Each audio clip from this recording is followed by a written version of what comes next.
Penguin Random House Audio presents The Best Short Stories 2021, the O. Henry Prize winners. Guest editor, Chimamanda Ngozi Adichie. Series editor, Jenny Minton Quigley. Read for you by Marisa Calin, Feodor Chin, Frankie Corzo, Gary Furlong, Deepti Gupta, Hilary Huber, Sullivan Jones, John Lee, Katharine Lee Mcewan, Adenrele Ojo, Fred Sanders, and Bahni Turpin. Forward. The O. Henry Prize is the oldest major prize for short fiction in America. Awarded annually since 1919, with a break in 2020, the prize seeks to provide a prominent platform for short story writers at all points in their careers. The winner's stories are collected and published annually by Anchor Books. The prize's namesake, William Sidney Porter, better known by his pen name O. Henry, was an American short story writer whose best-known tale, The Gift of the Magi, matched selflessness with love in a famously heartbreaking twist ending.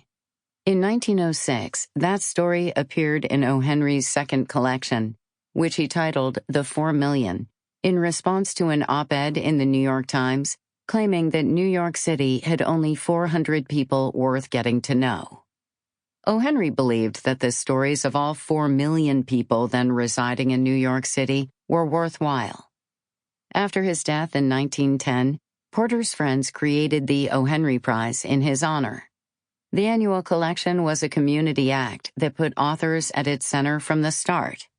There have been 9 series editors shepherding the prize since 1919. I am the 10th, and the Best Short Stories 2021, the O. Henry Prize winners, is a relaunch, one that represents my hopes for what these awards can mean for outstanding writers of short fiction around the globe. We've made some big changes to O. Henry.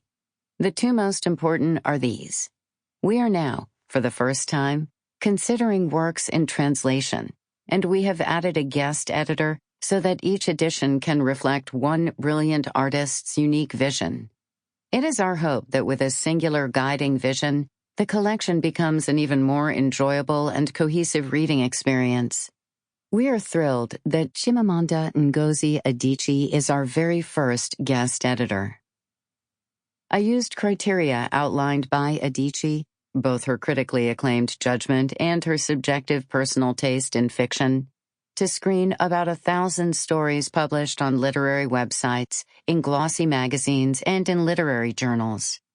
I read these stories while unexpectedly confined by the pandemic to my home in West Hartford, Connecticut.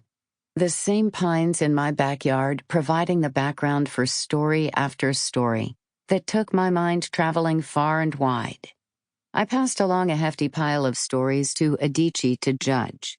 During this globally devastating year, Adichie lost her beloved father, and we deeply appreciate the time and attention she devoted to the O. Henry Prize during this difficult time.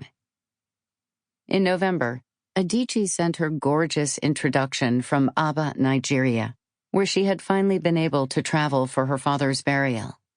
In it, she encapsulates her belief in the stories she has selected and their ability to spark courage, wisdom, and mystery in readers everywhere. The O. Henry Prize winners is a cluster of 20 glimmering stars, each a small consolation, together a small constellation. We hope you are dazzled. Jenny Minton Quigley. Introduction by Chimamanda Ngozi Adichie. Read by Bahni Turpin. When I first read these stories, my beloved father had just died. It is still difficult to write died. Grief was a cruel kind of education. It made life become both unbearably pointless and unbearably precious. And I wish I could say that reading these stories brought succor. Nothing did.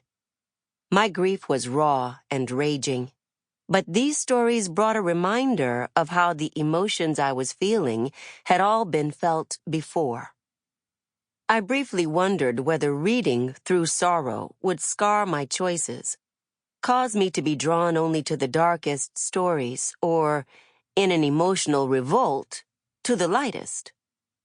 Almost all the shortlisted stories I read were accomplished, and in thinking of which to select, I asked myself, which story has remained with me? I am drawn in general to stories that feel genuine, that leave me convinced. Gimmicks bore me, as does cleverness for its own sake, for we can get that in other, better-suited forms than fiction.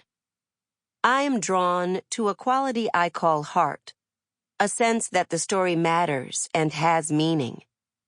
But matters to whom?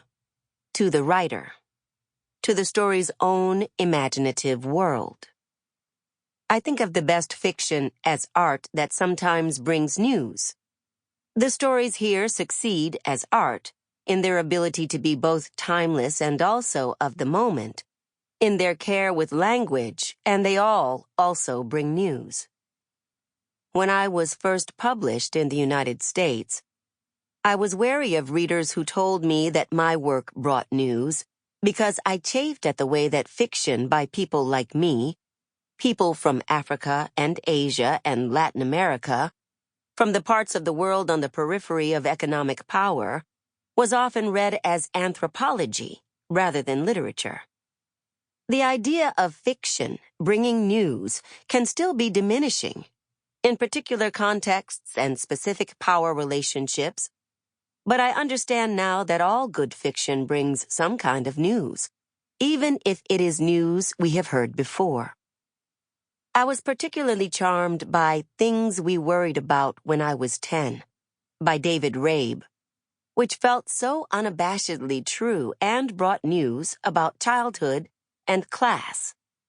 I adored Endangered Species, Case 47401, by Crystal Wilkinson, for being so in touch with its own boldness, its language like music, its superb narrative tension, its humor, and its very specific news about the casual racism that Black American women face. A friend of mine once said she looked to novels to tell her how to live. I thought of that in reading some of the stories here, like Freedom from Want, The Other One, Brown Girls, and The Living Sea. I look to stories for consolation, the kind of small consolation that one needs to want to wake up every day, as templates for life, for news of how others live, for reminders that life's mysteries have no keys. Above all else, I look to fiction for a kind of wisdom.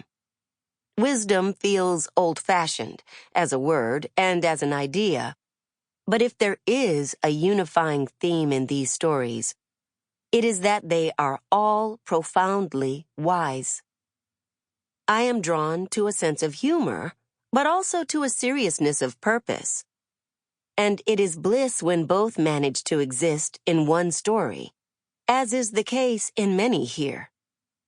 I am struck, too, by a tonal similarity. Quite a few of the stories, although very different in subject and setting, have a similar gorgeous, grave grace. Like Fisherman's Stew, Delandria, Grief's Garden, and From Far Around They Saw Us Burn. I admire writers who are able to be very much of the moment and yet timeless, who produce stories that are intensely contemporary but will survive rereading in the next generation, like White Noise, Witness, The Master's Castle, Becoming the Baby Girl, and Color and Light. A successful story, for me, exists in a moral universe, not one where goodness always triumphs, because that would be false, but one with an inherent awareness of goodness. A story might be anti-goodness, but even in being so, it acknowledges itself as not being amoral. Some of the stories here are clearly moral, They have an illuminating purpose, like antediluvian. To the dogs, Sample complete. Ready to continue?